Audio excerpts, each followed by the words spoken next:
School বন্ধ করে মদের দোকান খোলার ঘোষণা মমতার সরকারের। হ্যাঁ, একদমই ঠিক শুনেছেন, দোকান কাটা বেহায়া রাজ্য সরকারের নির্লজ্জ সিদ্ধান্ত। বাংলায় ক্রমশ কমছে সরকারি স্কুলের সংখ্যা, একের পর এক স্কুলে তালা পড়ছে। অন্যদিকে গলিতে গলিতে গজে উঠছে মদের দোকান, আর তার খুল্লা লাইসেন্স দিচ্ছে রাজ্যের আবগারি দপ্তর।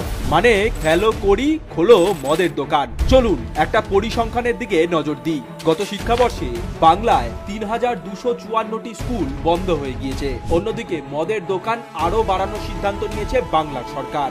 ২০২৪ সালে পশ্চিমবঙ্গে মদ বিক্রি করে সরকারের ২১,০০০ কোটি টাকা ইনকাম হয়েছে, আর সেই টার্গেট এবার আরো বাড়ানো হয়েছে ২০২৫ সালে। তাই এবার প্রতি পঞ্চায়েতে পঞ্চায়েতে মদের দোকান খোলার সিদ্ধান্ত নিয়েছে বাংলার মদ দপ্তরের মন্ত্রী।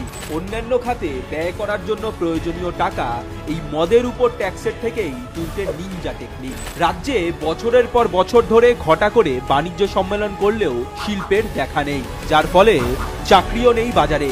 ফলে উন্নয়ন করতে একমাত্র ভরসা মদই। তাই মদে মাতোয়ারা করে তুলতে চাইছে মমতা। পাঠশালা বন্ধ করে এবার পানশালা খুলছে তোলামূল সরকার। একদিকে পাঠশালা বন্ধ করলেও যেমন খরচ কমবে, ঠিক সেভাবেই পানশালা খুললে অন্যান্য মৎস্য ভাতার জন্য টাকা উঠবে। সত্যি মমতার বুদ্ধির কোনো কথা হবে না। বঙ্গবাসী এবার জেগে উঠুন, বাংলার শিক্ষা ব্যবস্থাকে নষ্ট করে দিয়ে মদ মৎসবে ব্যস্ত রাখা তোলামূলকে উপড়ে